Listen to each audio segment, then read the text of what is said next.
দেখবেন চাচা। আচ্ছা প্রধান মশাই, ওই কালকে সবাই যে ভেজাল গুড় বিক্রির কথা উঠেছিল, তার কিছু হলো?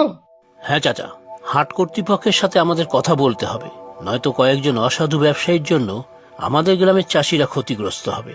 ওদের সব পরিশ্রম বিফলে যাবে। তাছাড়া ভেজাল গুড় খেয়ে অনেকে তো অসুস্থ হয়ে যেতে পারে।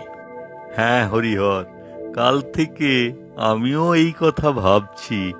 আমাদেরকে আগে ভেজাল গুড় বানানোর ডেরা কোথায় তা জানতে হবে। সামনেই তো হাট বসার দিন চলে এলো, তার আগেই কিছু করতে হবে হরিহর। হ্যাঁ ঠিক বলেছেন চাচা, আমি দেখছি কিভাবে খোঁজ পাই, তারপর এদের হাতে নাতে ধরতে হবে। এদের হাত থেকে গ্রামের চাষিদের আমাদের বাঁচাতেই হবে। মনে আছে তো নৃপেন, হিরু, কি করতে হবে? আমি ওদের ডেরার খোঁজ পেয়েছি। আমাদের গ্রামের কিছু লোকও সামান্য পয়সার লোভে ভেজাল গুড় বানানোর কাজে তাদের সাহায্য করছে। সে কি প্রধান মশাই, আমাদের গ্রামের কয়েকজন লোক এই জঘন্য অপরাধের সঙ্গে জড়িত?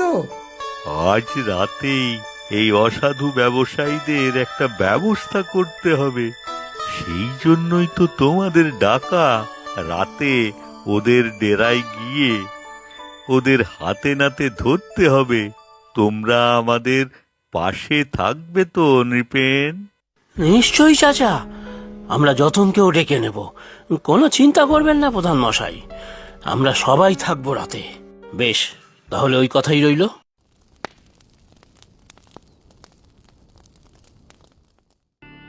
এই তাড়াতাড়ি কর সবাই, দুদিন পরেই হাট বসবে।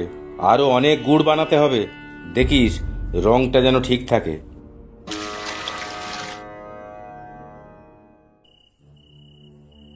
প্রধান মশাই, ভিতরে যাই আমরা। দেখেছেন, ওরা খেজুরের রসের মধ্যে কি সব মেশাচ্ছে। হ্যাঁ, সবই তো দেখছি। আমি ভাবতেও পারছি না চাচা, আমাদের গ্রামে এই সব চলছে। তোমরা এদিক দিয়ে যাও, আমরা আসছি ওদিক থেকে। দেখো, কেউ যেন পালাতে না পারে। সাবধানে যেও নৃপেন, হিরু। আর যতন লাঠিটা সাথে রেখো, তোমার সাথে। হ্যাঁ চাচা, চলো চলো। এই কে রে তোরা? বন্ধ করবো তোদের সব ভেজাল কারবার। এইগুলো গুড়, ছি ছি। আমরা চাষিরা দিনরাত খেটে রস বার করে খাঁটি গুড় বানাবো, আর তোরা পয়সার জন্য ভেজাল গুড় বানিয়ে আমাদেরকে পথে বসানোর চেষ্টা করছিস? এই তোরা কারা রে? আমাদের ডেরার কথা জানলি কি করে? কালু, ধর বেটাদের।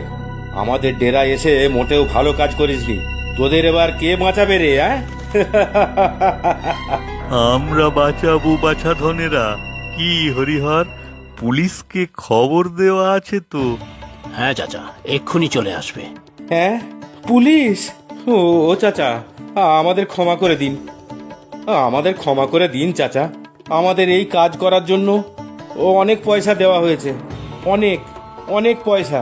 তাই আমরা ভেজাল গুড় বানিয়ে হাটে বিক্রি করতাম ওই ওদের কথায়। তা ওরা কারা? ওই বাইরের গ্রামের লোক। বাহ, তাই বলে নিজের গ্রামের বদনাম করবে তোমরা? ছি, লজ্জা করে না তোমাদের? আজ তোমাদের মতো কয়েকটা লোভীদের জন্য আমাদের গ্রাম বদনাম হচ্ছে। তোমাদের শাস্তি হওয়াই প্রয়োজন। আমরা আর কখনো ভেজাল গুড় বানাবো না কর্তা, কথা দিলাম। তাহলে নৃপেন, হিরু, যতন, এবারে তোমরা বাগানে আরো খেজুর গাছ লাগাও। খেজুরের রস বানিয়ে হাটে বিক্রি করতে পারবে। ভেজাল গুড়ের বিক্রির কোনো ভয় নেই। সব আপনাদের জন্য চাচা। আপনি আর প্রধান মশাই না থাকলে আমরা এদের হাতে নাতে ধরতেই পারতাম না। তোমরা খেজুর গুড় বানানোর কাজ শুরু করো। যতন, তুমিও বাগানে খেজুর গাছ লাগাও। গ্রামে অনেকের কর্মসংস্থান বাড়বে, গ্রামের লোকেদের অর্থ কষ্ট দূর হবে, গ্রামের উন্নতিও হবে। কি তাই না চাচা? একদমই তাই হরিহর।